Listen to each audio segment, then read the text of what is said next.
Hi everyone, welcome back to Rachel's Studio, where I teach you not just the how, but the why of watercolor painting, so you move along your watercolor journey a lot faster. Thank you for that wonderful introduction, Rachel. And now you have Painting Rachel, because today I want to show you these 3 advanced techniques by painting a butterfly this morning. But I want to catch you up on the journey I've been going on with these butterflies, because I painted this and I was like, yay, I have a breakthrough moment. I really thought I can paint butterflies now, woohoo!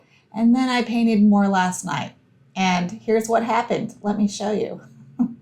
It's not good. All right, so I painted this and I loved the flower. It was so pretty. And then here, I'll show you close up. And in fact, I painted it this way because I wanted to show you guys another advanced technique eventually. And it came out so well. So let me roll that footage real fast for you right now. Let's look at one advanced technique that's really fun, how I created this flower. You're gonna love this. So what you're gonna see me do is use water as my masking. So to protect all the light space around the flower, that's negative space, by the way, I'm gonna paint it all with clean, clear water and really puddling. Usually you don't want puddling water in your painting because then you lose a lot of control of the paint. But basically what this will do when I splash paint onto the flower, the puddled, clear, clean water all around the flower will dilute the paint. So it'll be lighter around the flower and the flower will have really rich, splashy effects because I'm going to leave it dry. So see how I'm painting around the flower? I'm putting puddles even in the negative space within the flower where you can see the sky in between the flower petals. So you can also paint clear, clean water over the butterfly if you don't want these splats to be on the butterfly. And then I'm taking about milk consistency. And by the way, if you haven't watched my milk tea cream consistency painting video, you can watch it by clicking the link here, and that will not take you out of this video. It will just queue it up for you to watch later. So whenever you see me post a video in the corner, click on it to queue it up.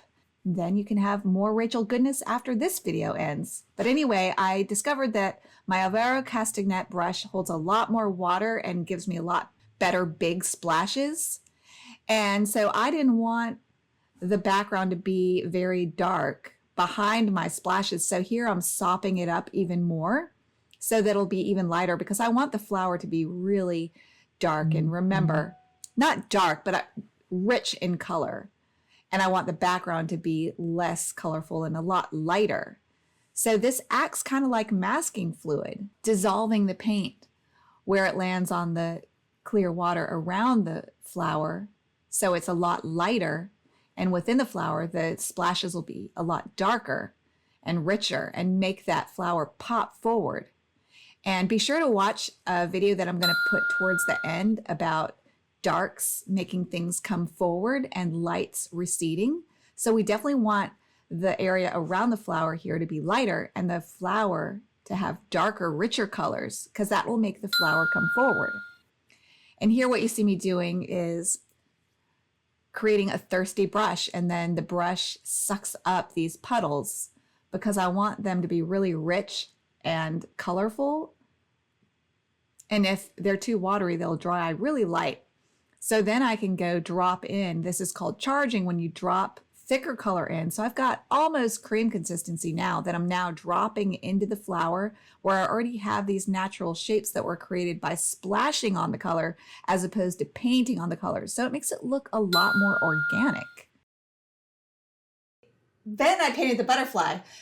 Don't look at the butterfly. Do you see how muddy this butterfly is?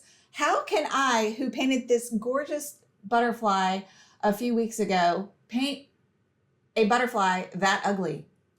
I don't know. Well, actually I do know. It's because I was experimenting and playing and trying new things. It just didn't work out. So that happens all the time. And then, so I was like, no, I can do this. No, really, I can do this. So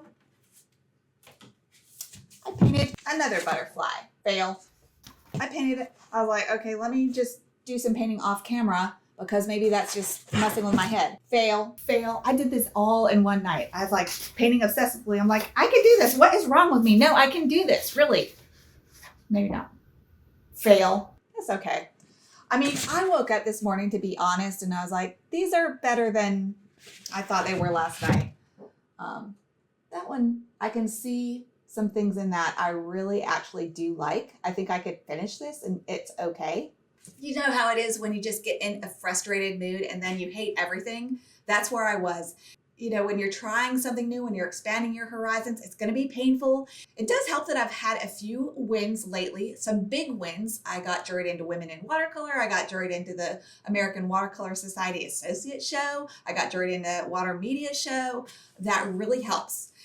This one's going really well. I love it. This is a commission. I'm so happy with it. I can't wait to share it with my Patreon members. And y'all join if y'all want to watch me paint from start to finish. Some of these butterflies will be on there. The really ugly ones, I probably won't edit that footage. But I want to show you some more advanced techniques.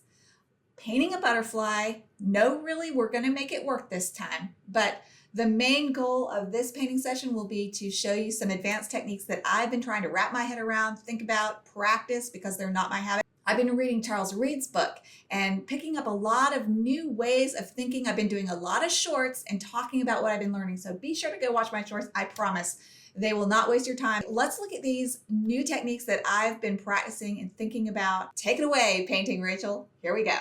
I've been painting larger because you can get more color in an area, obviously, and splash around more. So that's another advanced technique that I've been playing with, is painting larger to give me more room to splash around. Like this painting is actually bigger than what the client asked for because I wanted to have room to put more color in any given area and more detail. When you paint large, you're going to be able to get more detail in. And I've also noticed when I look at paintings in Splash, the splash book that I shared, I'll link a video here where I look through a splash book. If you don't know what I'm talking about, definitely cue this up. You're going to enjoy looking through this book and some of the insights I've had from looking at that book.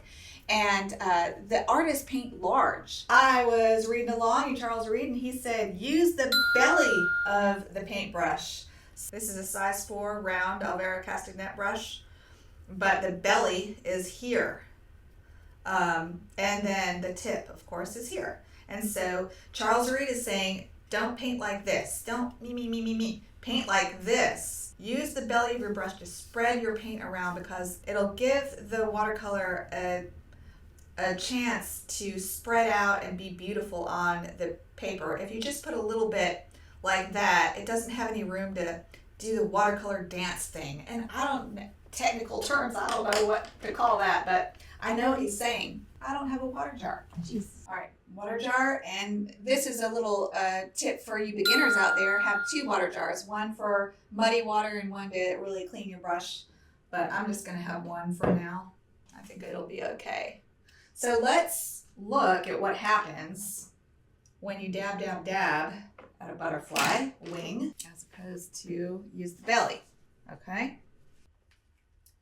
Let's demo a dab on this little painting that I don't care as much about. All right, this is a smaller format, so I'm going to use my 8 round. And these are silver black velvets. They have a nice point. They have both natural and synthetic hair in them, so they have the snap of the synthetic and hold a lot of paint like a natural hair would. All right, so let's do a little dab on this leaf, and then on the bigger leaf we'll. All right, so you're painting along, you're just, dabbing. Then maybe you get some yellow, like that. And then some Windsor green gold. And then, you want to make it look ethereal, so you add some water. You wring out your brush to it so you don't have a puddle. So there's dabby. Okay, let's try using the belly of the brush. All right, so first off, I was able to cover more ground there. And then I'm gonna mix in a little bit of Windsor Green Gold. That got a little bit puddly, so I'm going to wring out my brush and just sop up some. And then get some yellow and use the belly of my brush.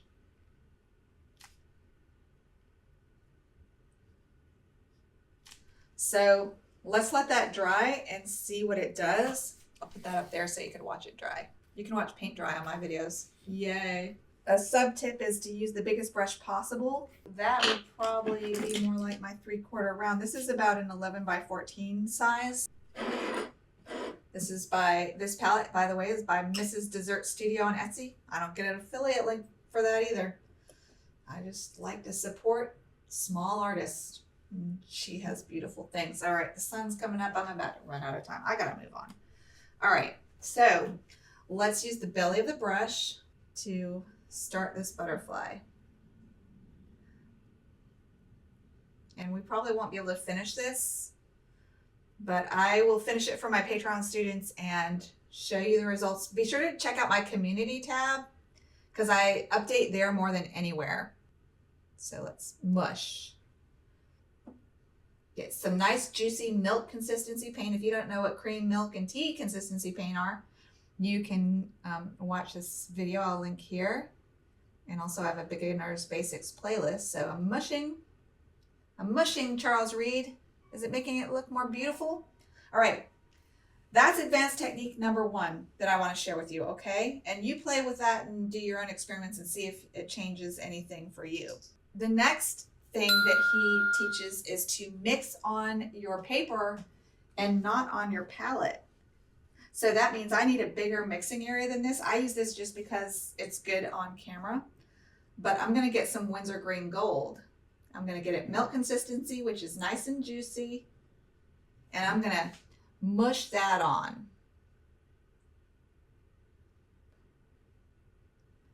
Okay, and then something I've learned from Charles Reid also is don't use too many darks. So I'm gonna put some clear, clean water here because I want to have an ethereal transition to a pinker color. And this is mixing on my palette some. Let me not do that. I'm gonna get some juicy Holbein Opera. It is fugitive, just so you know. I'm gonna get this wet because I want it to kind of merge together. It is fugitive, so if you use this color, just know you need to use a fixative, a spray fixative. Look how this is drying, by the way. See how this has this got a little blotchy, and this is less blotchy. I might have used a little too much water. That's why you're seeing these little weird edges. There's that. So this looks a lot more glowy. So that's something to think about. All right, now I'm gonna put in some Holbein Opera Fugitive. Like I said, using the belly and mixing on my paper. I'm also gonna put some here. So see, I'm mixing in pure color. And I want it a little bit more bam right in here. This is called charging for my beginners watching this, getting something wet and then dropping color in. Okay, and then I'm gonna share my third advanced tip that I've been learning from Charles Reid, and that is to have hard and soft edges, half hard and half soft. So here I'm gonna put a soft edge between the black body of the butterfly and the wing color. I'm gonna let them melt together, and I'm gonna paint negatively around some of these circles of light, and I'm gonna let that bleed there. If your paint is puddling and you don't want too much bleed, you might want to let it dry a little and then let it bleed together. You could also mask this instead of painting carefully with your breath held around these little white dots in this butterfly. And this reference is mine, and you may use it, and you may sell your originals. I just ask you don't make prints. And give me credit when you post. All right, so we want half hard edges, half soft edges to make your painting more dreamy. And so here's a hard edge that I'm gonna put. And when you're using a dark, remember, if you watch my short about darks, something I've been learning from Charles Reid, you don't want super darks if you want a transparent look. Also, I want to loosen up some edges by splashing clean, clear water. There's a zillion different ways to paint soft, disappearing edges. In fact, of course, I have a video about that. I've got a video about that that I love on Michelle Weber's channel. I'll link that in, if I can only link 5 videos, but go check out Michelle Weber's channel and search for edges, Rachel Edges, and you'll find it. Or I have another video that's older. I'll link here, or you can search my channel for soft edges if I'm not able to share that. So another way you can create soft edges is to splatter. And I think Dean Krauser does that too. Love him. Another way you can make a really pretty edge like Dean Krauser does. I hesitate to do it now because I've got this big puddle here and I need to let it dry. Maybe I can suck up some of this puddle. No, I'm just gonna, the best thing is to let it dry. Let's see, do we want to strengthen any colors in here maybe? Let's draw, oh, another popular short I had was about how Naphthol red diffuses so beautifully. So let me show you that. Another little sub-advanced tip. M-gram Naphthol red. And there's other colors that do this too, but diffusion is when a paint spreads out quickly in wet paint. So M-gram Naphthol red is one of those. So I'm going to drop a little bit right here. And it's hard to see, but it explodes into the paper. It's not doing that now because it's kind of getting too dry, but that's going to be a rich red right in there. Charles Reid, I'm mixing on my paper, not on my palette. I see some purple forming here, so I'm going to get some milk consistency, Winsor Violet, and I'm going to drop that in right here, and maybe some right here. And then as these dry, as I showed in one of my last videos about the butterfly, if you haven't seen my butterfly video where I show you advanced techniques of painting, this flag, which is a total breakthrough for me, I felt like. That video is really exciting because I share the exciting new breakthroughs I felt like I was having a few weeks ago. But I talked a lot about how I create these edges and why they're so important. So be sure to go check out that video. But you let the edges dry and set a little, and if you see a puddle, it's not set enough. But like right here it is. And you can draw out the color a little bit by touching the edge.